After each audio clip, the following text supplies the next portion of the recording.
আজি বহুত দিনৰ মূৰত বাৰ ঘৰলৈ যাব ওলাইছোঁ মানে চতিয়ালৈ। তাৰ কাৰণে মায়ে ঘৰৰে এয়া চব্জি অলপ টোপোলা বান্ধি দিলে। যিহেতু ডাঙৰ জীয়েক আৰু ময়ো গৈ বাছলৈ ৰখি আছিলোঁ। অৱশ্যে খালী গাড়ী বুলি এখনত উঠিলোঁ, কিন্তু ভিতৰৰ অৱস্থা এয়া।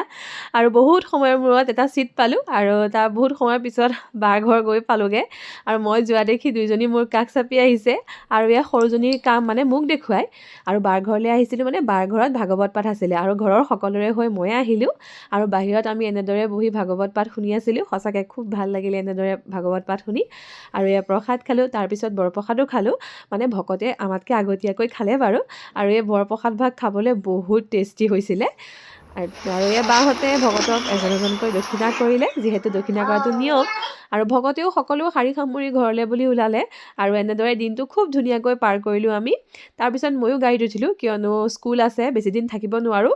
আৰু এই গাড়ীখনত প্ৰায় এবছৰৰ মূৰত উঠিছোঁ। আজিলৈ ইমানেই।